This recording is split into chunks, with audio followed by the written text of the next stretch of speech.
Šis vienmēr ir tik satraucoši, bet vajadzētu būt, ka ir.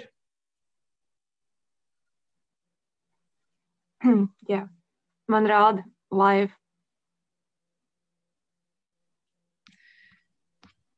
Tā. Nu tad varētu teikt, ka jā, mēs esam viss kārtībā. Sveiciens visiem, kas mūs skatās un kas skatīsies pēc brīža. Mēs šodien atsākam mūsu sarunas tiešsaistē, kas ir Kinomuzeja iniciatīva, kā izmantot pandēmijas laiku saprātīgi un šīs te attālinātā darbu un attālināto komunikāciju sniegtās iespējas pēc iespējas labāk. Un mums ir šīs te sarunas tiešsaistē, kur mēs aicinam uz sarunu par konkrētu tēmu kādu kino profesionāli. Un tad šodien mēs uz sarunu esam aicinājuši Ievu Viesvigulu. Ieva ir animācijas kritiķe, animācijas pētniece, arī topošā animācijas māksliniece pat par sevi. Un Ieva ir arī Lielā Kristapa žūrijas 2020. Gada žūrijas locekle un atlases komisijas locekli jau vairākus gadus. Un es savukārt esmu Agnese Logina, Rīgas Kinomuzeja kuratore, šīs iniciatīvas autore, un es vadīšu šodien sarunu. Un ja jums ir jautājumi, ja jums ir kādi komentāri, droši sakiet, rakstiet, es sekošu līdzi, lai mēs varam lai varētu šī saruna izvērsties pēc iespējas saturīgāk un plašāk. Tālūk, un kā jūs Ievai teicu? Sveiciens. Jā. Es tev nemaz neļauju līdz šim nemaz neko pateikt. Jā, mēs mums bija īsts tehnisks aizsiešanās, kāds mēs būtu šajā laikā, bet man tiešām liekas ļoti skaisti, ka mums šādas sarunas var būt plašākā lokā nekā tikai tie cilvēki, kas var atnākt uz Kinomuzeja pagalmu. Tad tā, šodienas sarunas sākums, teiksim tā, ir Lielais Kristaps, 2020. Gada Lielais Kristaps, un ko tas mums pasaka par to, kur mēs esam. Un tad, Ieva, varbūt tu vari sākt ar to, kādas tev pašai ir sajūtas pēc šī gada Kristapa. Es zinu, mēs visu laiku sakām, ka šis ir īpašs gads, šis ir neparasts gads, bet kāds tad ir šis gads bijis? Jā, man patiešām šis gads ir bijis ļoti saistīts ar Kristapu, kā jau tu minēji. Esmu no sākuma bijis atlases komisijā un pēc tam žūrijā, kas nozīmē, ka es ar šīm filmām dzīvoju jau no augusta. Un brīžiem liekas pat grūti kaut ko par to pateikt, jo tās jau ir kļuvušas gandrīz vai kā tāda pašsaprotama daļa no manas dzīves. Bet, jā, tas, ko, protams, ievēroja atlases komisija un kas arī tika minēts vairāk kārt publiski, ir, ka mums ir tādi zināmi caurumi tajā, kas mūsu kino notiek. Mums nav vispār netika nominēta neviena filma kategorijā īsmetrāžas spēlfilma. Un atlases komisija nevarēja izvēlēties no iesniegtā materiāla pietiekami jēgpilnu nomināciju skaitu un nominantus. Un tad otrs lielākais šis te notikums ir sieviešu lomu, sieviešu varoņu trūkums, kas neļauj nominēt sievietes aktrises, kur mums, protams, profesionāli netrūkst, bet ka nav šo lomu, nav šī ekrāna laika, kas patiešām ļautu atzinīgi novērtēt šīs profesionāles. Lūk, tās ir tās divas lielākās lietas, laikam, kas tad šogad būtu jāaktualizē.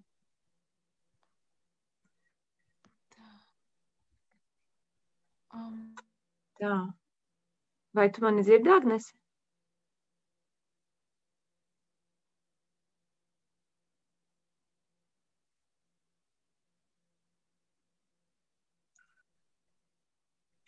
Tā, tagad tu esi atpakaļ. Es īsti nezinu, te ir iespējams, man ir vienkārši kaut kas nav kārtībā ar internetu, bet es ceru, ka tagad tomēr vajadzētu būt, ka viss ir. Bet, tāds tehniski izaicinošs gads, protams. Bet es dzirdēju par tas, kur man vismaz aptrūkās saruna, bija pie tā, ka par sieviešu stāstiem, par to, ka tu teici, ka mums ir profesionāls, kurus varētu nominēt, bet ka viņas tas nenotiek. Vai tu vari atkārtot, ko tu teici pēc tam? Jā, es sacīju, ka tas nenotiek tādēļ, ka nav šīs lomas, kur viņām būtu iespēja pilnvērtīgi sev pierādīt. Jā. Un tādēļ arī nav šāda nominācija iespējama. Jā. Skaidrs. Es pārbaudīšu, vai mums viss notiek tiešraidē, kā vajag.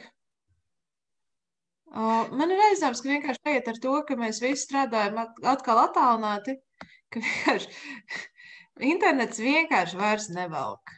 Es īsti nezinu, kāds tā nākas, bet tā ka es ceru, ka, ja mums ir skatītāji, kuriem, tātad jautājums pārformulēšu jautājumu. Ja skatītājiem ir problēmas mūs dzirdēt un redzēt, lūdzu ierakstiet to. Un tad skatīsimies, ko mēs varam darīt. Bet tagad ceru, ka varbūt tomēr viss ies kā vajag. Labi, par tiem caurumiem, kurus tu identificē, kas tātad ir īsmetrāžu spēlfilms un sieviešu tēli un sievietes aktīvi. Par to es paprasīšu vēlāk, bet tagad es gribēju tev paprasīt, kā notiek šis process. Tu teici, ka tu ar šīm filmām dzīvo kopš augusta, vai tu vari ieskicēt, vispār, kā notiek šis lielā Kristapa process, kas ir tie soļi? Tavā dzīvē, kā Atlases komisijas dalībniecei un kā loceklē. Ko lūdzu? Nē, es priecājos par formulējumu. Sākotnēji tātad producentiem, režisoriem, cita veida pārstāvjiem ir iespēja pieteikt iesniegt šīs filmas festivālam, un tad Atlases komisijas locekļiem ir arī visas šīs filmas, kas ir iesniegts, jānoskatās, ja vien mēs uzreiz tās neidentificējam kā tehnisku brāķi vai citādā veidā neskatāmas, tad mēs tās arī, protams, visas cenšamies noskatīties un izvērtēt, atkāpjoties no saviem priekšstatiem par to, ko mēs tur sagaidām, un tad katrs šajā procesā dzīvojam, satiekamies pa laikam, apspriežamies, un tad beigās arī izvirzam savus kandidātus nominācijām, tad pārunājam šo lēmumu, kas mums tur sanāk gala beigās, tad visbiežāk šogad laikam gan mēs tā īpaši neko daudz nepārskatījāmies, bija tikai kaut kāda daļa, ko mēs skatījāmies nedaudz vēlāk, tur studentu filmas, kas tā kā šogad ir pienākušas klāt. Bet, principā pagājušajā gadā, man šķiet, ka tas bija pagājušajā gadā, bija tā, ka mēs izvērtējām, ko nominēt, un tad mēs vairākas filmas skatījāmies vēlreiz, jo tās bija strīdīgas, un tad mēs atnācām atkal apspriedāmies un atkal mainījām. Tur tas ir diezgan liels arī sarunu process, un, protams, katrs šajā Atlases komisijā ir dažādu profesionālo nozaru, dažādu kino jomu, speciālisti no kino operatoru ģildes, no Mākslinieku savienības, no animācijas asociācijas, un līdz ar to katrs vairāk argumentē par to savu lauku, kāpēc šis ir izceļams un kāpēc mums vajadzētu tam pievērst uzmanību, un kāpēc mums vajag vēlreiz noskatīties un paskatīties, kā šeit darbojas kamera, vai vēlreiz noskatīties un pievērst uzmanību zīmējumam. Tādā veidā mēs viens otram arī palīdzam nolasīt vairāk slāņus tajā, ko mēs kopīgi skatāmies. Tas, protams, ir tas ļoti, ļoti vērtīgs process arī katram pašam dalībniekam. Tas ir tas pirmais posms. Cik jūs esat cilvēki Atlases komisijā? Cik jūs vismaz bijāt šogad? Vai tas ir mainījies iepriekšējos gados, kad tu biji? Man liekas, ka nē, bet es nevaru pateikt 7, 8. Bet tie nav tie paši cilvēki, kas ir vēlāk žūrijā, izņemot tevi šogad. Nē, arī Aija Bērziņa arī šogad bija no Kino producentu asociācijas gan Atlases komisijā, gan žūrijā. Principā tas vairāk ir saistīts ar to, ko pašas organizācijas izvēlās. Es Atlases komisijā biju kā animācijas asociācijas pārstāve, bet žūrijā es biju kā Fipresī pārstāve. Atlases komisijā Fipresī pārstāvēja Daira Ābolī. kas Kristapā atkal citas lietas darīja. Tur, protams, sanāk tāda tā kā pārklāšanās, bet arī viens no iemesliem, kāpēc mani Fipressi aicināja iet žūrijā, ir tādēļ, ka no citiem ekspertiem par animāciju tā īsti neviens neinteresēs, un lai arī žūrijas komisijā būtu tāda tā kā balss šajā sakarā. Un varbūt tiem skatītājiem, kur nezin, kas ir Fipressi, varbūt tu vari īsi ieskicēt, kas ir Fipressi. Fipressi ir starptautiska kino kritiķu apvienība, kurai ir savs Latvijas atzars, un Fipressi tā kā piedalās lielos festivālos, pasniedz arī savas īpašās balvas, arī Lielajā Kristapā. Fipressi pasniedz īpašo balvu, ko mēs piešķīrām filmai Klātbūtne. Un, tad vienmēr tā kinokritiķu viena lieta ir tā pārstāvniecība tajā žūrijā, un otra lieta ir tā kā, ko mēs piešķiram tieši kā paši kā organizācija, kur mēs varbūt mēģinam izcelt tās kvalitātes, ar kurām mēs rēķinamies, ka varbūt žūrijai tas nebūs, ka varbūt mums kā kritiķiem ir vairāk svarīgi iedot balvu tieši tai vai citai. Es arī neskatoties to, ka es biju žūrijā, es, protams, nekomentēju to, kas tiek pārunāts žūrijā, tad, kad es piedalījos sarunā par Fipressi balvu. Bet, tās tāds tā kā paralēls. Jā.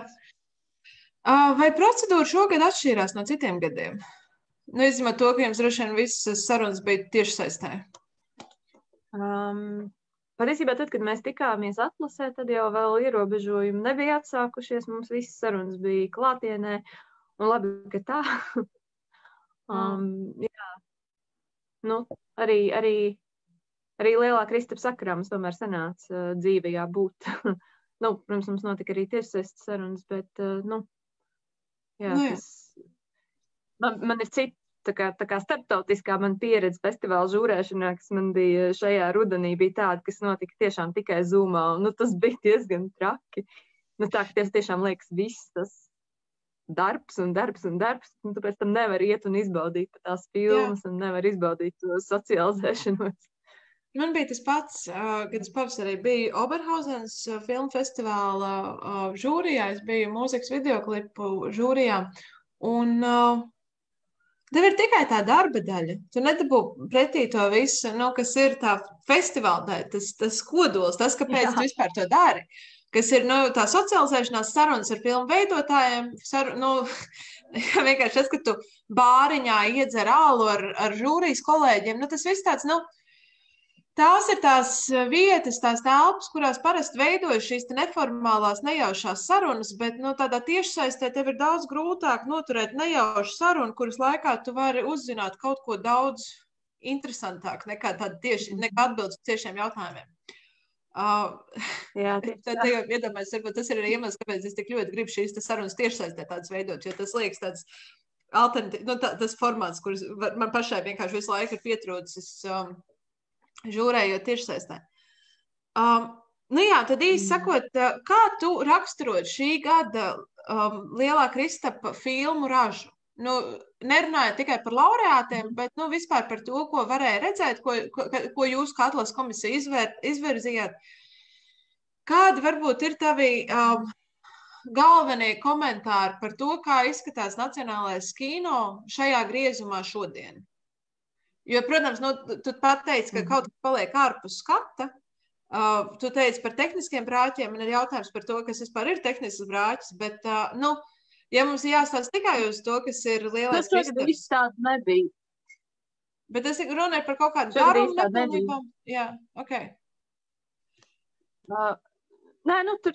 Teiksim, bija filma, kurai bija problēmas ar skaņu, bet mēs vienkārši palūdzām, lai mums atsūta pareizo versiju, un tur viss bija kārtībā.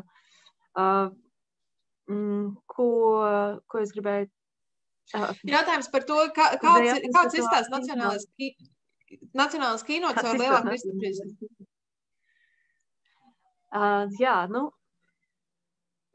Līdzīgi kā par tiem tukšajiem punktiem, tad vispār ir tāda sajūta, ka ir kategorijas, un kategorijas ir atsevišķs jautājums, par ko es vispār neesmu pavisam droši, ka šī brīža kategorijas patiešām vislabāk atspoguļo to, kā mums savu kino vērtēt, un vispār kā šai kā šim lielam Kristapam būtu jāskatās uz filmām. Bet, esošajās kategorijās un ar esošo filmu piedāvājumu ir tā, ka ir tiešām tādas kategorijas, kurās ir ļoti daudz un ļoti spēcīgu filmu.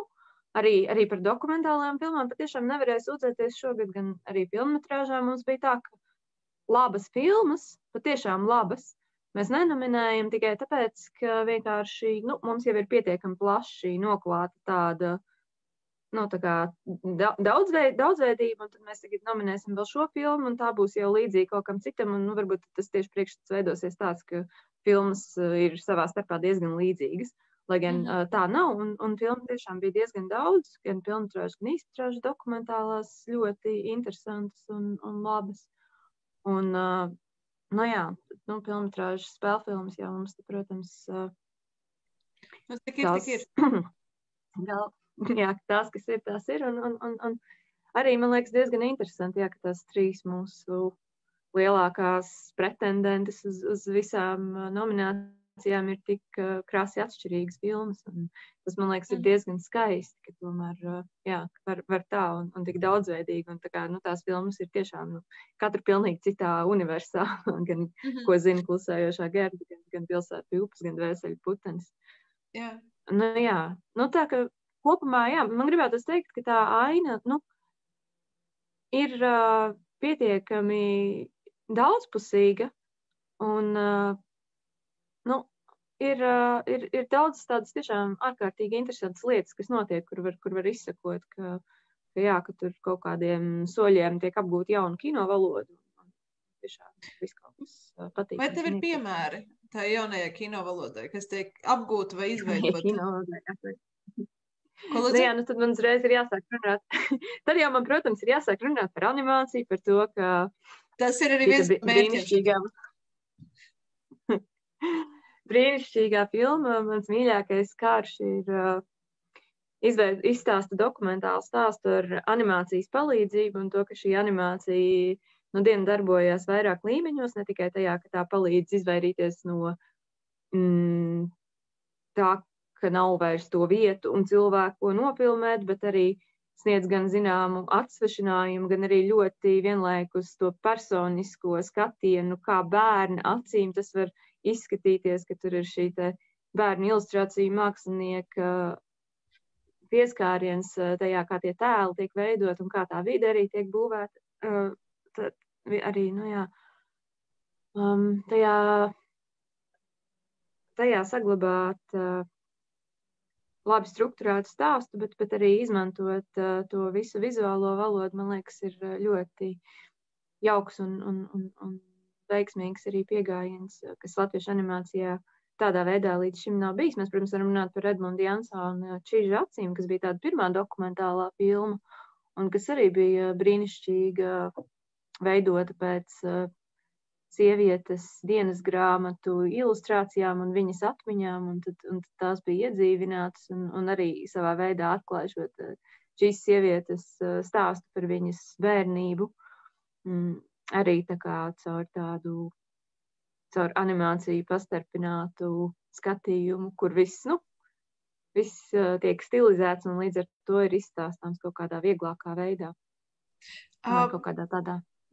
Man liekas, ka mums tikko atkal noraustījās, bet tā bija Čiža acīm, kur tu minēji? Jā. Es tieši nedzirdēju, vienkārši tur pazuda audio tieši uz to brīdi, kad tu teici filmas nosaukumu. Bet jā. Bet par šo te dokumentālo animāciju, kā šis mākslas žanrs, tas ir mākslas forma, kas tas ir, kā tas arī izskatās pasaulē? Vai mēs esam īpaši šajā ziņā, vai tas ir kaut kāds jaunais trends, vai kāds ir tas pasaules konteksts? Mēs tā labi iekļaujamies tajā straumē, jāsaka. Pirms kāda laika tiešām tas bija tāds diezgan liels pavērsiens, ka šādas filmas parādījās Valses ar Baširu, parādījās šitā Persipona, vairākas, kas arī bija viena no ietekmēm Ilzei Burkovskai Jākubsenē, ka parādījās tiešām šī filmmetrāžu stāsti, personiski stāsti par politiskiem notikumiem, par sabiedriskiem notikumiem un kas ietver to, ka tiek izmantota animācija, un arī animācijas kino valoda, lai par šīm lietām runātu, un izrādās, ka tas padara to gan vieglāk izstāstāmu, gan arī vieglāk skatāmu skatītājiem šo te. Un tā kā it kā estetizējot, tajā pašā laikā neslēpjot to, cik kaut kādas pieredzes ir sarežģītas un neviennozīmīgas. Un tādā ziņā man liekas, ka to jau arī apliecina Ilze Burkovska-Jakobsens uzvar Annecy festivālā Kontrišam skatē, kur viņa bija patiešām arī viņa bija vienīgā sieviete režisora, ko izcēla filmas žūrī. Un viņa arī bija, man liekas, tur bija vēl, es tikai neatceros, ja godīgi, bet tur bija gan, tur bija filmas no visas pasaules. Jā, bet, principā tā pieeja ir diezgan saprotama un labi uztverama. Tajā pašā laikā viņa ir autentiska un organiska arī Burkovskai-Jakobsenai. Un tas ir skaidrs, kāpēc viņa to ir izvēlējusies tā veidot. Šādā veidā filmu. Es domāju, ka tas arī ir tas veids, kā mēs šobrīd varam to savu vēstures stāstu izstāstīt. Tā kā stāstu par padomju okupāciju un ko tā nozīmē, un kā bija to pieredzēt, ja tu tajā audzi, nevis tā kā to piedzīvo.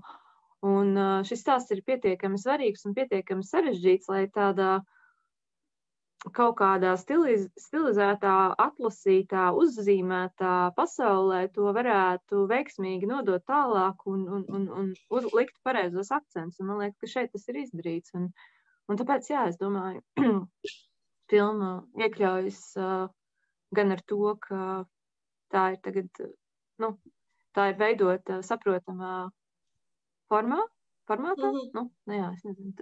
Diez vai mēs to varam saukt par žanru, jo žanrs jau būtu vairāk kaut kādas tādas konvencijas, kas attiecās uz estētiku vai ko, bet, šajā te kino veidā, formātā.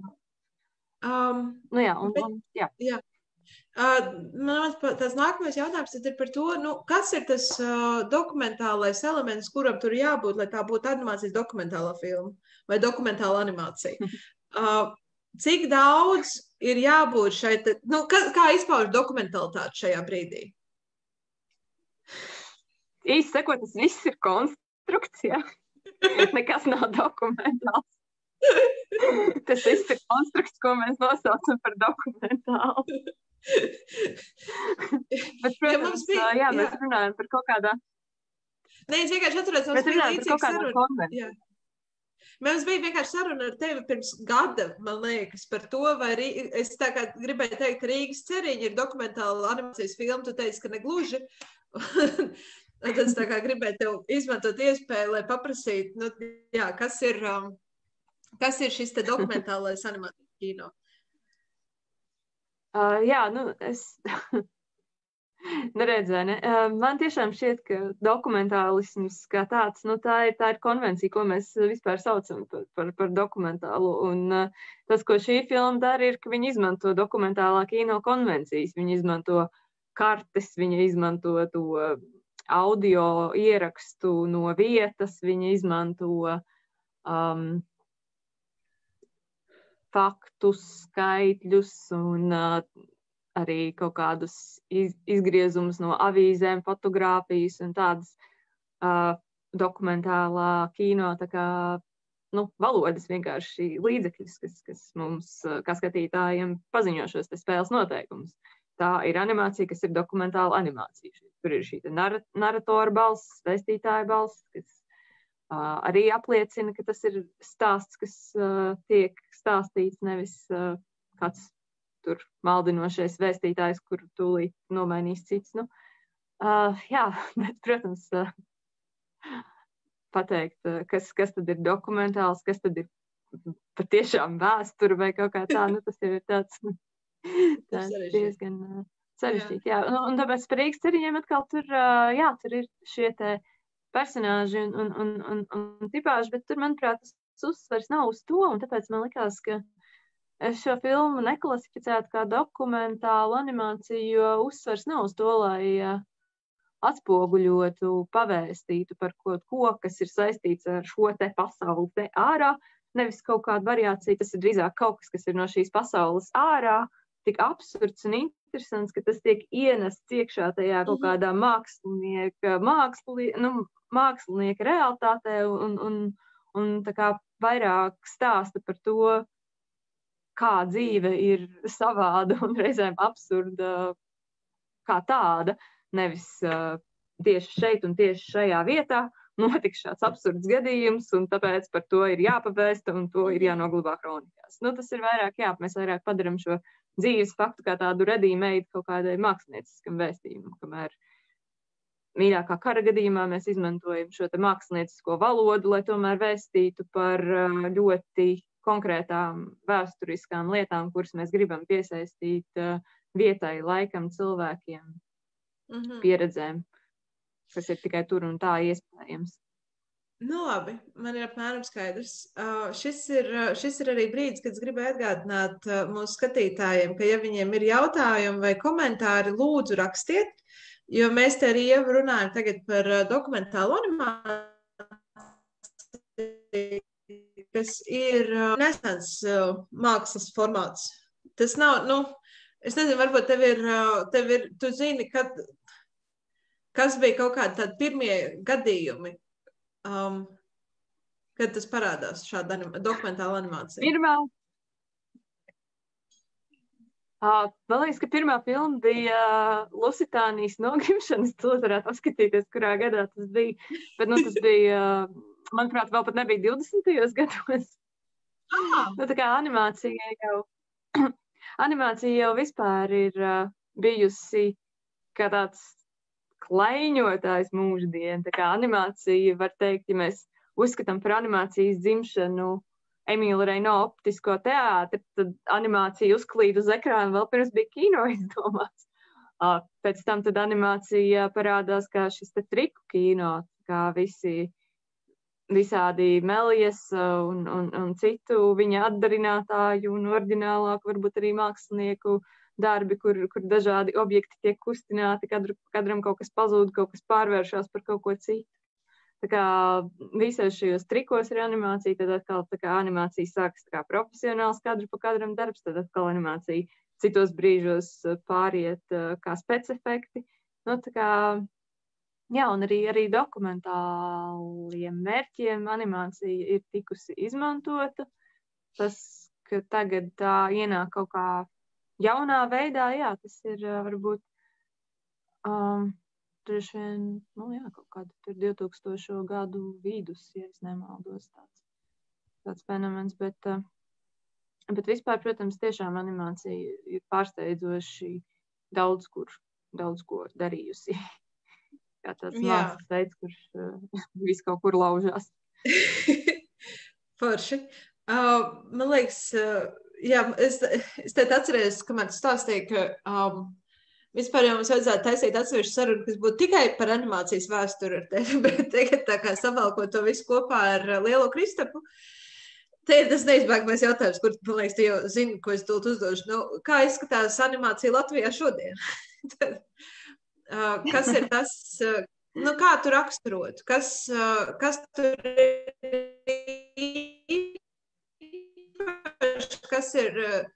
kā tu raksturot animāciju Latvijā šodien? Jā, es uz šo jautājumu mēģinu atbildēt vairāk kārt. Jā. Man liekas, ka tas, kas raksturo animāciju vispār jādomā kaut kur jau kādus 10, 15 gadus, ka tā ir viena ar vienu, tā kā kļūst daudzveidīgāk un plašāk. Es, protams, tev teicu, ka animācija jau sākotnēji kino ir bijusi tā kā viss kaut kur un visādās vietās. Tad latviešu animācija tomēr, kā tāda mākslas veidam ilgu laiku bija tāda, skaidra konsekvence, ka tur 70. 80. tad tur Arnolds Burovs un Rojas Stiebre, tad tur mazliet paplašinās studija animācijas brigāde, tad tur ienāk Rio un tā, tad vēl sāk tur studijas parādīties. Un Un tagad jau mums tiešām ir pietiekami liels iemesls runāt ne tikai par to, ka mums ir sava divdimensija animācijas tradīcija, mums ir sava trīsdimensija animācijas tradīcija, un tad mums ir animācija kā jaunais mēdījis, animācija kā mākslas mēdījis, mākslinieki, kas veido animācijas filmas, un tās vispār nekad nesasniedz ekrānus, vai arī sasniedz ekrānus, bet nenonāk lielajā kristapā. Un, īsi sakot, animācijas aina ir ārkārtīgi plaša un arī ļoti tiešām mākslinieciski interesanta.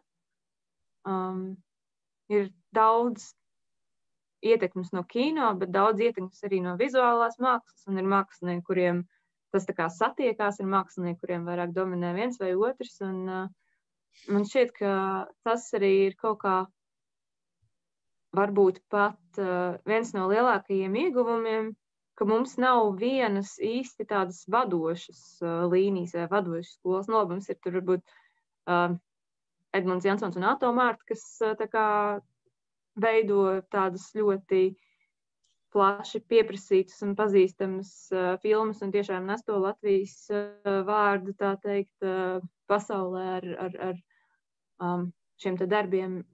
Tomēr, arī studijā Atomārta tapušie darbi nav savā starpā izteikti līdzīgi. Mēs tur nerunājam par lupatiņiem, kas ir sērijas vai ko tādu. Un man šķiet, ka šobrīd ir tāda lieliska patstāvība tajā, kā dažādi mākslinieki strādā animācijā. Un tas ir ārkārtīgi brīnišķīgi, un ka tiešām var arī pēkšņi tagad lielā kristapa balva, vai ne? Ir kāds cilvēks, kurš pirms tam nav saistīts ar to animācijas ainu īpaši, un tomēr tu kaut kā jūti to saikni un saistību. Tu runā par Ilzi, ja? Jā. Jo Ilzei šī bija, viņa nav iepriekš strādājusi daudz ar animāciju, ja? Nē, viņa ir dokumentālā kino režisora, viņa tiešām ir producējusi un veidojusi ļoti daudz brīnišķīgu dokumentālu filmu. Arī dabūjusi lielo Kristofu par Bekonu sviestu un manu mammu. Un, animācija viņai bija kā tāds acīm redzams māksliniecisks paņēmiens, kā veidot šo te stāstu un kā tikt galā ar vēlēšanos pastāstīt no savas bērnības pieredzi. Un, manuprāt, tas ir ļoti tāds veiksmīgs stāsts. Un tā arī tāds jautājums, ne tīri psiholoģiski, kāpēc tad tu domā par bērnību un kāpēc tad tu domā par zīmētiem tādiem cilvēciņiem. Ka tur jau, manuprāt, ir tas, ka viņa pat ir arī augusi ar tām rozes stiebras animācijas filmām un ar visām tām ilustrācijām brīnišķīgajām bērnu grāmatās, kas tajā laikā bija. Un man liekas, ka tur kaut kas tiešām ir tuvs tajā vizuālajā valodā, tajā kā tā filma tiek vēstīta. Un kas varēja būt tas, ko tā meitene tajā laikā, tas bērns, ko mēs filmā redzam, ko viņš tajā laikā lasa, skatās un ar ko viņš tā kā sevi redz pasaulē. Kaut kā tādu zīmētu nedaudz prizmu. Jā. Interesanti. Kā tu jau minēji, Ilze arī Ilze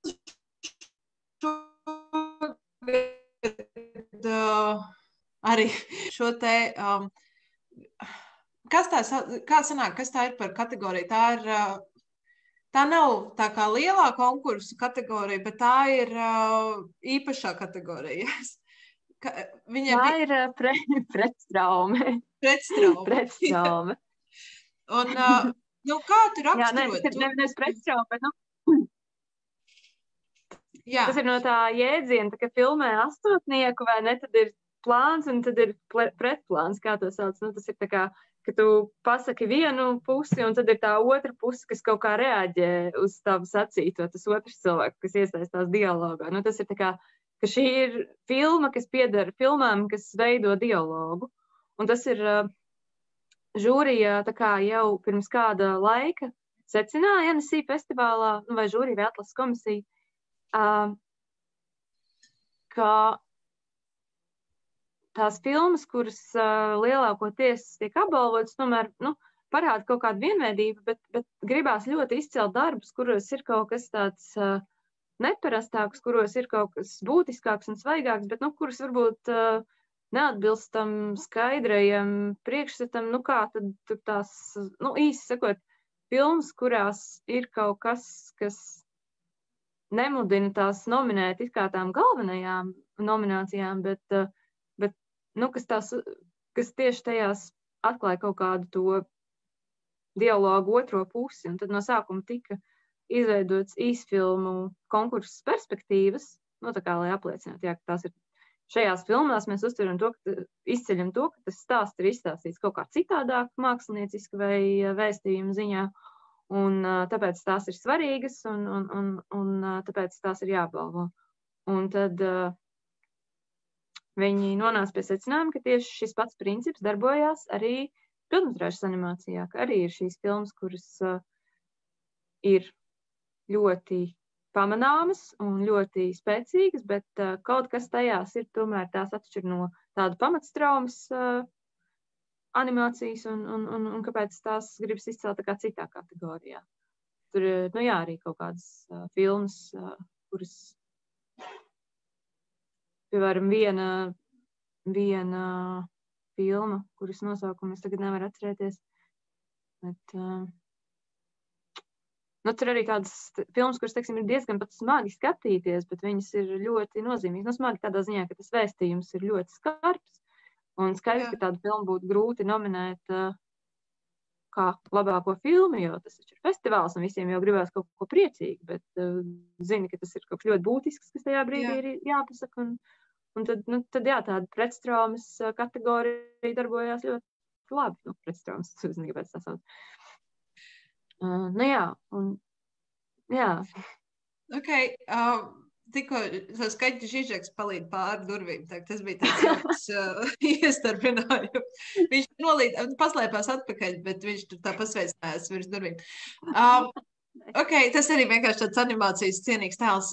Tad mans jautājums par šo te pretstraumas konkursu ansī, kā tas nākas, ka jau otro gadu, kopš šis konkurss vispār eksistē, Latvijā veidotas filmas ir saņēmušas galveno balvu tur, jo pagājušajā gadā, kad šis konkurss pirmo reizi notika, vai ne? Gins Zilbalods ar projām saņēma galveno balvu, un šogad Ilze Burkovska-Jākopsona saņem ar mans mīļākais karš tur. Jā, te ir pirmkārt tas, ka tiešām tas, ko es minēju, ka latviešu animācija ir tik daudzveidīga un spēcīga tajā, cik unikāli ir tās veidotāji, ka patiešām diez vai mēs redzētu divus gadus pēc kārtas, teiksim, es negribu tur arī veidot kaut kādas stereotipus par citām valstīm, bet mēs domājam kaut kā tur, nezinu, Japāņu filmmetrāžas animācijas filma, diez vai mēs 2 gadus, tur būtu, īsti sakot, man tiešām šķiet, ka tā unikalitāte rokrakstā un arī tas, cik ārkārtīgi daudz var izdarīt katrs režisors, mēs tiešām vispār esam kultūra, kas pārstrādājas, tas varbūt it kā nav labi, bet no otras puses. Tas, ka režisors dara tik daudz pats no sevis, ka tas rokraksts saglabājas ārkārtīgi individuāls. Un tas darbs netiek dalīts tādā veidā, kur pazustu šis unikālais redzējums, kur nāktos iet vairāk uz kompromisiem, vairāk uz saprotamību, stāstīt savu ideju animatoriem 10, un tur, animatoriem Ilze jau stāstīt, bet, īsti sakot, netiek tas darbs tik daudz sadalīts tādā veidā, ka pazustu tas personiskums, jo tie abi stāsti ir kaut kādā ziņā ārkārtīgi personiski, lai gan viņi ir personiski pilnīgi citādos veidos. Un es, protams, nebrīnītos, ja nākamajā gadā vienā vai otrā konkursā mums Signa Baumana ar Marriage Story tā kā arī kādu balvu dabūtu, kas ir vēl citādāk veids stāsts. Tā. Tu esi tur. Es te esmu, es īsti nezinu, kāpēc. Es nezinu, negribas personificēt lietas, bet ir tāds sajūta, ka internets ir dziļi noguris. Jā, tāda ir tāds sajūta. Jo es izmantoju savu hotspot, kam vajadzētu būt labākam nekā citiem variantiem, bet neviens no maniem internetiem šobrīd tā baigi labi neuzvedas, bet es domāju, ka mēs esam atpakaļ. Mums ir kārtējās dažas minūtes miera, tā teikt. Un, jā, es nezinu, vai tev bija vēl kaut kas, ko piebilst uz šo jautājumu, jo mums ir ienācis viens jautājums no skatītājiem. Mums ir daži skatītāji. Jā. Tu redzi viņu, vai viņi Paldies jums par izturību. Pagaid, mēs vēl neesam beiguši, tā kā varam pēc tam... Es domāju par visu šo tehnisko pausu.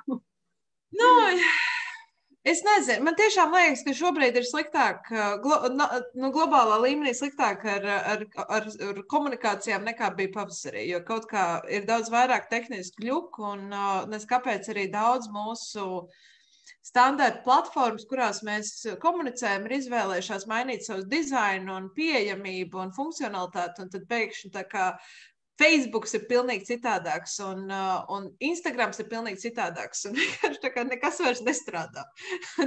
Tas ir kaut kā tā ļoti pārsteidzoši. Bet, labi, var sakot, tātad Iveta prasa, ka sākot no nulles un bez akadēmiskajām zināšanām par animāciju, ar ko būtu jāsāk, lai iemēģinātu roku animācijas veidošanā?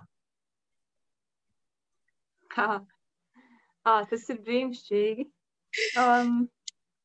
Es varu atbildēt ļoti konkrēti, tikai man ir jāatrod, kur man ir šī lieta, bet es tiešām gribētu pareklamēt universālo mācību grāmatu animācijā.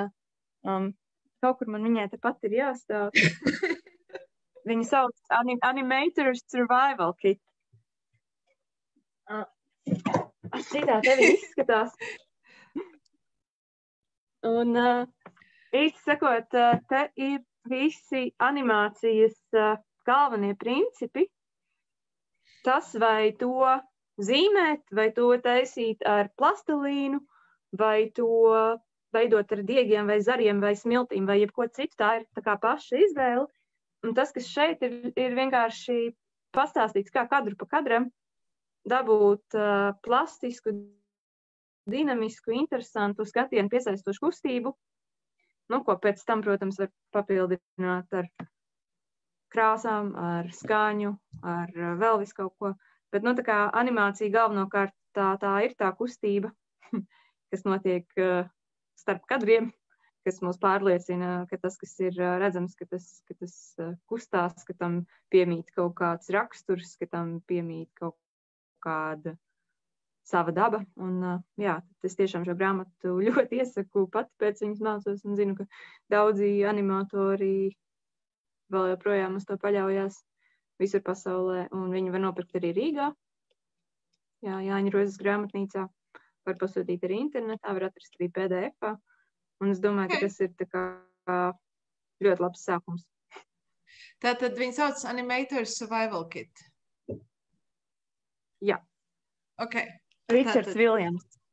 Un kas ir interesanti, viņš tur arī mazliet pastāst par savu ceļu animācijā, ka viņš bija kā režisors, bet viņš algoja animatorus, lai viņi māca viņam animēt un zīmēt. Viņš algoja vecos Disneja animatorus un aicināja viņus uz studijām. Tā kā tās zināšanas šeit ir tā kā apkopotas pirmo reizi tik detalizēti, bet principā tas ir viss tas, ko izkopa tādā ļoti, kā lai tas saka, fabrikas veidā Disneja animatori atrada to veidu, kā kustība ir vispārliecinošākā, kā to uztaisīt. Un šeit kā tas ir no tiem vecajiem meistariem, no animācijas vecmeistariem, šīs zināšanas iegūtas. Jā. Skaisti. Tā, paldies tev. Ja jums ir vēl kādi jautājumi, droši. Mums ir droši uzdodiet jautājumus. Tā. Bet atpakaļ pie lielā Kristapa. Mums ir jāparunā vēl par tiem caurumiem, kurus tu identificē, bet pirms tam es gribēju tev paprasīt, kas tev pašai personīgi, kā skatītājai, kā kritiķei, labi apzinoties, ka šīs identitātes bieži vien ir nesaraujams. Kas tev kā skatītāji bija tāds... personīgie jaunatklājumi šogad. Kas tevi pārsteidza? pārsteidz. Nu, zin kā, es nezinu, vai man kaut kas īpaši pārsteidz. Okay. Visu es redzējusi. Nē, tas ir ļoti interesants jautājums. Jā. Man laikam kaut kā tāda sajūta, kas daudz kur, man ārkārtīgi patika, ka to Ilmārs Lapins, kad viņš rakstīja recenziju par Blakus, viņš bija formulējis to tādu kā šai Alises paaudzei raksturīgu rūpību pret detaļām un empātiju, kaut ko tādu. Un tad, jāsaka, ka, teiksim, es tagad domāju, vai to varētu raksturot arī tur, tad Alises divas strīpiņas, kas kā studentu filmu saņēma Lielo Kristapu, vai to varētu raksturot arī Lienas Lindas klātbūtni. Un kaut kādā ziņā varbūt arī tas ir Kārļa Vītola Gulbi Jaunavā un kaut kādā ziņā cits paudze, bet tā pati empātija, man liekas, ka, protams, raksturo Zaurāžu arī Pilsētu pie upes, ka tas, kas mani tiešām aizkustināja, ir tas, ka šī cilvēcība tās dažādajos veidos un ka tā parādās. Un tad ir kaut kāds kino, ko tu skaties kā vienkārši ārpus labu un ļaunu, vienkārši tā kā klusējošā Gerda, kaut kas tā kā pilnīgi cits. Tur arī skaties Lēlu Pakalniņu arī, kaut kas tur ir tā kā cits, tas tev strādā kaut kā intelektuāli, mākslinieciski tēlaini un tā. Bet tad ir tā kaut kāda cilvēcība, kur ir tik dzīva un tā, ka tā ir šajās te filmās, tas mani ļoti iepriecināja un aizkustināja šogad, šajās filmās. Cilvēcība, empātija un rūpīgums. Tas vienkārši tā kā, tās īpašības, kuras tu izcēli. Jā, okay. Tas ir tas, kas man šogad, es neteikšu, ka pārsteidz, jo tas ir brīnišķīgi, ka labā kino ir šīs īpašības, bet ka es tā kā skatos, un te tas ir, un tur tas ir, un tā, un tas nenozīmē, ka šīs filmas kaut kā nebūtu intelektuāls vai estētiski jaudīgas, bet tas, ka tieši tur sajūta tādu stīgu, un ka tas tik labi nostrādā. Un varbūt paturpināt šo tavu domu, man personīgi liekas, ka, gan divās strīpiņās, Alises Ariņas divas strīpiņas, gan arī Lienas Lindas un Armāna Zača klātbūtne ir tādas mānīgi vienkāršas filmas. Un tur tā kā it kā liekas, ka tas tā kā ir virspusē tāda ļoti vienkārši stāsts, it kā man ne vienkārši koncepts, bet patiesībā ir tik daudz-slāņains, un tas katrs slānis ir pilns ar empātiju. Un patiesībā vēl šī viļņa arī tāda ļoti līdzīga filma, ko es redzēju, jo es nepaspēju nostīties visas. Vēl viena tāda filma, ko es redzēju, kas bija līdzīga, arī tad mānīgi vienkārša, bet katrs filmas stūris, varētu tā teikt, ir ar empātiju tāds, nezinu, iepakots, ir Šambala, kas arī bija viena no studentu filmām, kas bija nominēta. Jā, piekrīt tev. Tāds mānīgs vienkāršums, kas atklāja patiesībā ļoti daudz ko. Tas varbūt man personīgi, kā skatītājai. Jā, es tev piekrītu, par šo filmu. Jā, šī sajūta arī tajā bija. Bet arī tas mānīgais vienkāršums ir kaut kas tāds, kas arī raksturo latviešu kino klasiku, tā lielos vilcienos, jo, teiksim, Šķērsiela arī liekas mānīgi vienkārši. Skaties, viņi nenoveco vispār. Un nemaz nerunājot par 10 minūtes vecāks, kas ir vienkārši filmēta bērna seja 10 minūtes. Tā kā liekas nekas īpaši, bet mēs turpinām par to runāt, cik jau 50 gadus pēc filmas uzņemšanas. Tad, zin kā, tad jau tas ir tas varbūt tas no latviešu pasakām jau, kur tas dieviņš staigā kā tāds skrandainis. Mānīgi vienkārši. Tas trešais tēva dēls, kurš tāds mānīgi muļķis. Viņš visu spēja atrisināt. Antīču kā jā, šī ir ļoti interesanta doma. Zelta zirgs gan neizklausās mānīgi vienkārši. Tā kā pats zirgs. Kas tad? Pats zirgs gan neizklausās vienkārši zelta. Nē. Viņš ir, tas jau aiziet tā sarežģīti, bet jā, tev taisnība, tur ir, jā, interesanti. Kādreiz jāpadomā būs par šo te latviešu kino vienkāršību, kas nav vienkārša. Bet, labi, tātad tas bija viens no maniem nākamajiem jautājumiem, no pierakstītajiem jautājumiem tas ir. Jā, tā, un tad es gribēju pievērsties un atkal atgādināšu skatītājiem, ka, ja ir interese un vēlme, var droši iesaistīties sarunā, var droši kaut ko uzrakstīt un pajautāt Ievai, vai pajautāt man, bet, labāk Ievai. Un tad mums ir saruna ar Ievu Viesu Vigulu, kas ir animācijas pētniece, animācijas kritiķe. Un šeit es gribēju uzdot tos jautājumus par tiem caurumiem, ko tu identificēji, runājot par to, kas ir, kas šī gada Lielajā Kristapā pietrūka. Tātad tas bija gan tas, ka, jā, tika, bija viena aktieru kategorija galvenajam plānam un viena otrajam plānam, jo vienkārši tā kā nebija pietrūka sieviešu tēlu, lai atsevišķi izdalītu to, lai izdalītu atsevišķi sieviešu tēlus un to ielikt atsevišķā kategorijā, kā arī nebija spēles īsfilms. Vai tu šīs iztrūkstošās kategorijas, vai tu tās redzi kā tādu sistēmiskus caurums, vai tas ir izņēmums šogad? Tas, manuprāt, tomēr ir diezgan sistēmiski, bet jā, par to pirmo daļu, par tām īsfilmām, tur ir šī te sarežģīta kaut kā situācija, ka,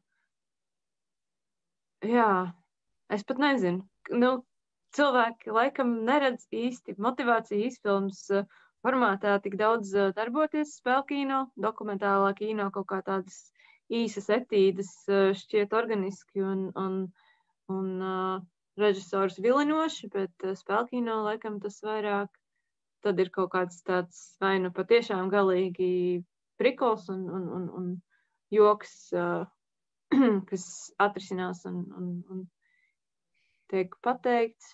Man liekas, ka man ir tāda sajūta, bet es nevaru, protams, teikt, ka tā ir ļoti objektīva, bet man ir tāda sajūta, ka spēles, kino, īsfilmas formāts netiek novērtēts kā tāds mākslinieciski ļoti augstvērtīgs, ka tā kā režisori neuzskata, ka tā ir, ka to būtu īpaši vērts darīt, ka lielākoties ar īsmetrāžu, vismaz skatoties pēc tā, kas tika iesniegts, lielākoties īsmetrāžai pievēršas, tā kā, lai kaut ko izmēģinātu tādu, vai lai kaut kādu joku izstāstītu, vai, tā kā kaut kā parādītu vienu lietu. Jā, īsti sakot, man šķiet, ka uz šo formātu varētu paraudzīties, un to droši vien Short Riga tas uzdevums būtu to popularizēt. Tas Annai. Jā, tas Annai. Ka tā mākslinieciski novērtēt arī pašiem režisoriem, kā īsmetrāžu var izmantot, lai tajā ieliktu ietilpīgu vēstījumu, jo varbūt tas arī ir kā maldinoši vienkārši formāts latviešiem labi pieejams. Patiesībā.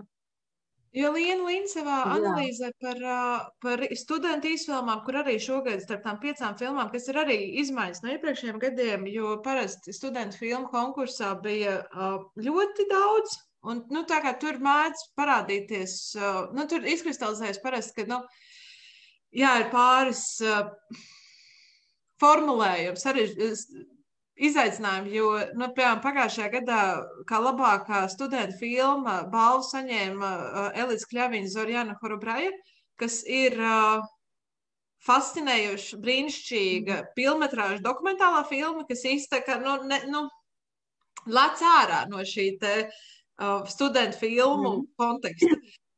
Bet šogad, šogad bija konkursā tikai 5 filmas, un neviena no tām nebija spēļu filma. Un tad Liena rakstīja, ka nav jau tā, ka tās, es nezinu, vai tu izlasīji Lienas analīzi, bet Es izlasīju, jā. Viņa rakstīja, ka nav jau tā, ka to filmu nav. Studenti veido spēļu filmas, tur viss kaut kas top. Bet kaut kā tas, acīm redzot, nav tik jaudīgi kā dokumentālais kino vai animācija. Jā, es nezinu, vai tur ir ko piebilst par šo. Ko lūdzu? Jā, es nezinu. Es arī nezinu, man laikam nav īsti ko teikt, bet mēs iepriekš arī runājot par Annecy, tā kā pieskārāmies te tēmai, ar ko es mazliet jau tā kā arī runāju sākumā, ka iespējams pašas kategorijas, kurās mēs cenšamies kino analizēt, vienkārši būtu kaut kā jāpārskata un jāpārdomā. Un iespējams, ka mums ir jāskatās, kā mēs to varam, varbūt arī tā kā ap tādu kino daudzumu taisīt straumes un pretstraumes galveno balvu, tas arī liekas kaut kā dīvaini un ambicios, bet ja mēs redzam, ka ir tā, ka patiešām arī žūrijas iekšienē, mums vajag tomēr šito novērtēt, mums vajag arī šito novērtēt. Mums ir tikai tā ar tām kategorijām un iespējām iedot to balvu. Un, ka arī atlases komisijā es jūtu, ka ir tās filmas un ir tās kategorijas, un tad ir kaut kā, varbūt, ka tas arī kā kino kritiķim, tā tomēr vairāk ir tāda deskriptīva, nevis preskriptīva pieeja. Un tad arī tajā atlases komisijā liekas, ka varbūt iespiest šīs filmas šajās kategorijās nav tieši tas, ko vajadzētu ar šīm filmām. Un varbūt, ka mums par šīm kategorijām ir kaut kā jāpadomā, lai tās būtu kaut kādas svaigākas, dzīvākas un vairāk atbilstošas tam, par ko tad mēs vispār to savu kino mīlam un kāpēc mēs viņu gribam skatīties. Vai tad tiešām mums ir svarīgi, kas ir labākais, labākais tajā formātā, vai varbūt, ka mums ir jāizdomā kaut kas pavisam pilnīgi cits. Bet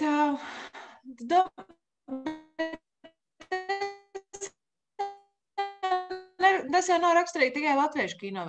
Šie paši procesi jau notiek arī citās valstīs, vai ne? Ka vienkārši tās eksistējošās formas, eksistējošās kategorijas, kā mēs runājam par kino, vairs neatbilst tam kino, kas top. Tas jau nav unikāli Latvijai, vai ne? Es pieņemu, ka nav. Ja mēs runājam par animāciju, tad Annecy to parāda, bet par spēļu kino es nezinu, kāda vēl risinājumi ir meklēti. Būtu jau interesanti papētīt. Berlīnā šogad paziņoja, ka viņi arī apvieno visas aktieru kategorijas vienā, lai mazinātu to, kas... Kāds bija tas viņa pamatojums? Cik es saprotu, tas bija pirms kāda laika, kad viņi to paziņoja, bet, īsti sakot, tas bija par to, lai celtu sieviešu stāstu arī prestižu un lai tas nebūtu kaut kāda, nezinu, tur apakšdalījums. Viņi it kā to skatās no šīs te pozitīvā skatpunkta. Bet, protams, ir tas risks, ka ja sievietēm tēlus veido garlaicīgāks, tad tur arī aktieriem ir arī sliktākas iespējas. Bet, tas tāds viens šī gada papildus tāds notikums, kas liecina, ka tās kategorijas arī tomēr viņām ir jāreflektē tas kino, kas top, nevis par visām varītēm jāmēģina iespiest jauns kino vecās formās.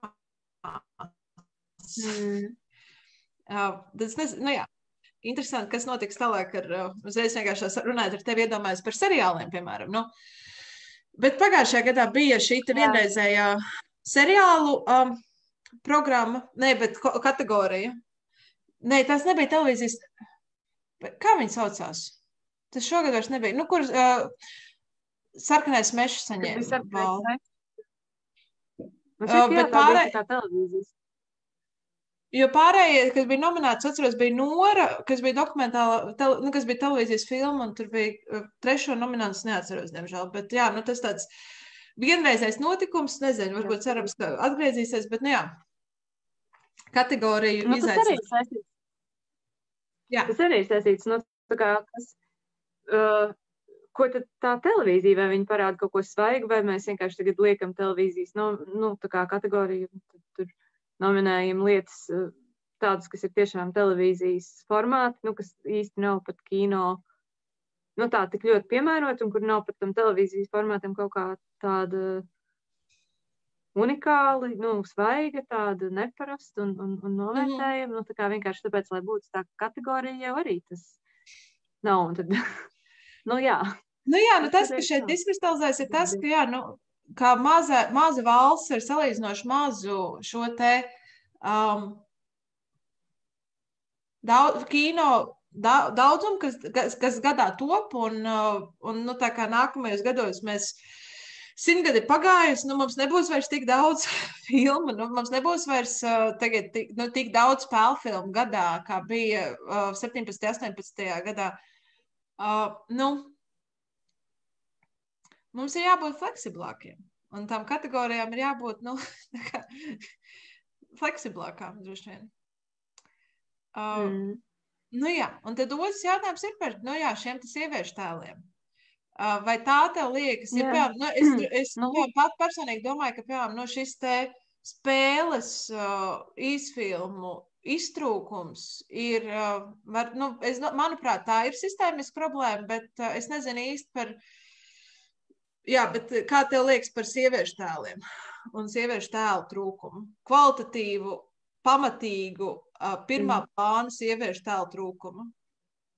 Vai tas ir tikai šogad, vai nākamgad tā nebūs? Tikai tāpēc, ka būs Marcelīnas Martinsons izlenes.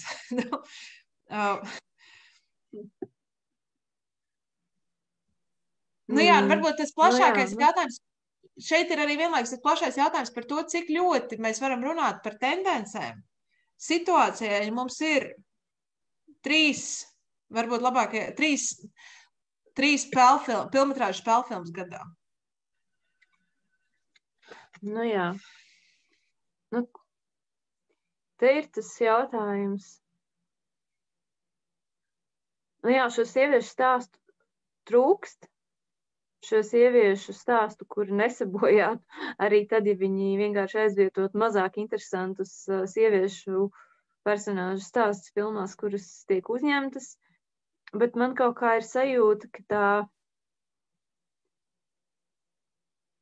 tiem režisoriem, scenāristiem, kas šos sieviešu tēlus neveido īpaši, nu, kā lai to saka, piesātināts un daudzdimensionāls vai vispār ar daudz ekrāna laiku, nu, ka šie režisori un scenāristi visdrīzāk arī to nedarīs, jo viņi diez vai atzīs, ka tur varētu kaut ko mainīt, un ja viņi mainītu, tas droši vien viņiem liktu justies, ka viņi to dara piespiedu kārtā. Nu, līdz ar to, man liekas, ka te diemžēl ir runa par to, jā, mums vajag vairāk Marcelīnas Martinsons filmas, vajag vairāk režisoru sieviešu, scenāristu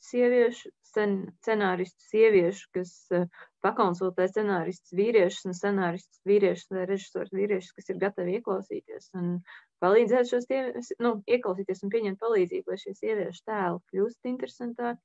Arī skriptu doktori ir pieejami, piemēram, nu jā, kur Sanita Grīna pabeidza skriptu doktoru kursus un tādus kursus arī ir iespējams atrast. Nu, tas jau nav par to, ka, nu, tas ir tiešām par to, lai tas mūsu kino ir dzīvāks, daudzslāņaināks, lai netiktu izmantots klišejs un šabloni tur, kur mēs varam ielikt kaut ko pilnasinīgu un skaistu, kaut kādus tēlus un dimensijas, ko tie nes līdzi. Jā. Nu, no tādām, man pašai varbūt tāds drusku pārsteigums bija Nu jā, par to, ka jā, nu, sieviešu tēlu, manuprāt, jā, nu arī ļoti pietrūks tādu sakarīgu, saprātīgu, pārdomātu un tiešām dzīvu un adekvātu. Bet man ir prieks redzēt, ka vismaz, nu, savā ziņā arī nu, šie vīriešu tēli, kas šogad bija skatām uz ekrāna, nu, daži no viņiem kļūst vismaz tādi mazāk stereotipiski mačo, bet vairāk tādu, nu, iegūst kaut kādus tādus reālus vaipstus. Un man likās ļoti simpātiski tas, ka Maiņā galvenais varonis Mareks, vai ne, viņu sauc Mareks, viņš ir, es saprotu, viņš ir šķirts, un viņš, nu, tā kā, nu jā, filmā viņš rūpēs par savu dēlu, kas ir kaut kas tāds, ko es ārkārtīgi reti esmu redzējusi vispār latviešu kino. Kad, nu, tā kā ir šīs te tēva un mazā bērna attiecības, un ka viņš viņu liek gulēt. Bet vai tur ir attiecības? Nu, tas ir cits tās, bet, nu, tā kā... Tur ir attiecības. Man, diemžēl, šajā gadījumā nolasījās vairāk kā tāds iedod viņam to kaķīti, ko izglābt, un tad viņam varēs ļaut sadot tam džekam pa muti gājiens. Man, diemžēl, tas vairāk nolasījās tā, jo tās attiecības ar dēlu arī bija kaut kā, nu tā, nu jā, vienkārši parādīt mums šī varoņa it kā maigo dvēseli, bet es tur neredzēju ne īstu puiku, ne īstu tēvu tajā viņa komunikācijā, diemžēl. Bet, nu, protams, bet, nu jā, man likās svarīgi. Pats varoņu tā kā salikšana kopā, tas ir powerful un tas ir forši un jēji turpināt tikai tā. Tāds uzņemts solis pareizajā virzienā. Padarīsim šos tēlus par cilvēkiem, par nu, saprotamiem mūsdienu cilvēkiem. Un tās nu, mūsdienu dzīves jau sen kā nav vairs īpaši tāds vienkāršs. Nu jā, varbūt tagad es pēdējo reizi vēl pajautāšu, vai mums ir kādi jautājumi no skatītājiem, komentāri, vēlmes kaut ko pateikt. Kaut kas, ko jūs vēlties paust, šis ir labs brīdis, kad to izdarīt. Bet, Ieva, nu,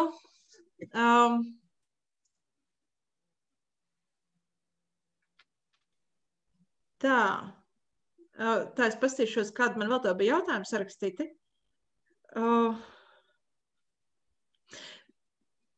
Bet, nu jā, nu, kā tu, varbūt tāds lielais noslēdzošais jautājums no manas puses, kas ir tie virzieni, kurus tu redzi latviešu kino šobrīd?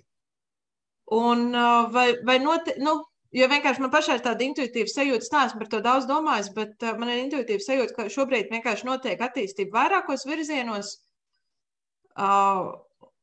nu, kas ir arī tā dažādība, ko tu minēji, un nu, kā mēs varētu viņus nosaukt, vai vajag viņus nosaukt vispār, un, nu jā, tā kā, kas tur īsti notiek?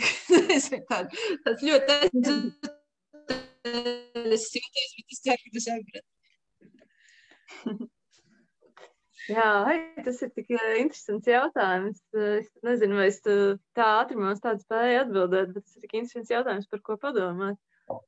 Jā, kas tāds ir, vai tas ir kaut kāds... kaut kāds jūtīgais reālisms vai maigais reālisms, nezinu, vai ne kaut kas tāds. Jā. Un tas iet Rūpīgais. Jā. Rūpīgais kino. No vienas puses mums ir šis te kaut kāds, jā, šis te mūsdienu empātija, tā kā mūsdienu stāsti, kuri tiek stāstīti ar dziļu empātiju, un otrā pusē mums ir tādi... Nu jā, vēsturiski stāsti par skarbo vēsturi un par varonību, un nu tā kā, nu, un tie ir kaut kādi, nu jā, es nezinu, tā ir tās trauma un pretstrauma, vai es nezinu, tās ir divas dažādas upes, vai es nezinu, kādas ir tās savstarpējās attiecības.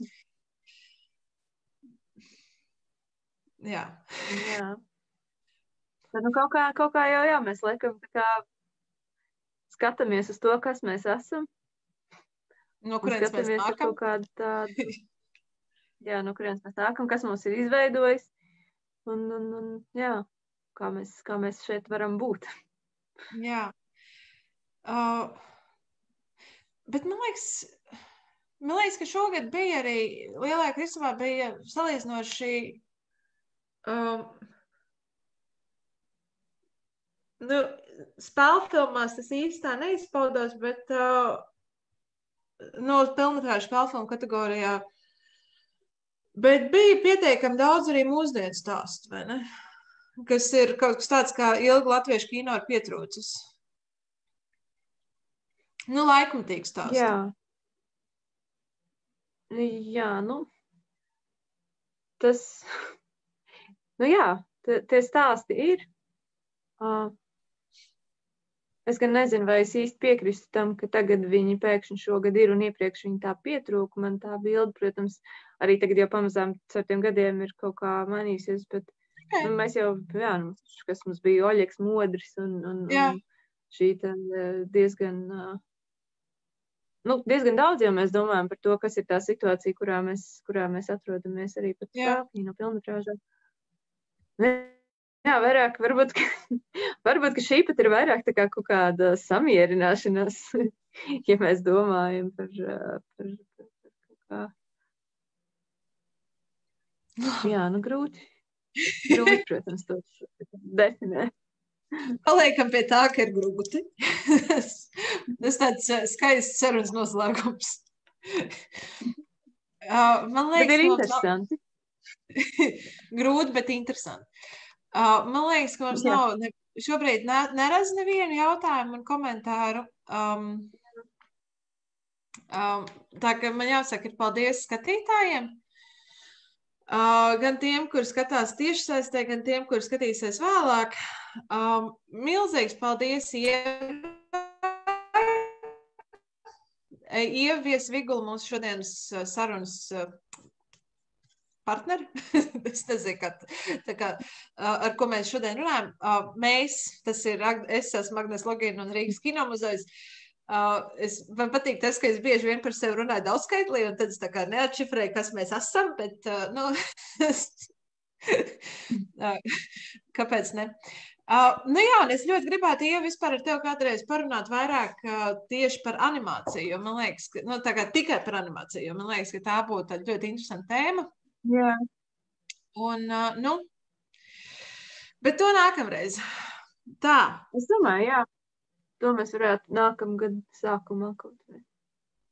Labi, sarunāts. Tu tagad es tiešraidē apsolīšu visiem nākamgad sākumā parunāt par animāciju. Tā, uz šīs nots noslēgsim. Paldies jums par skatīšanos un uz tikšanos vēlāk. Atā. Jā, paldies tev, Agnes. Atā.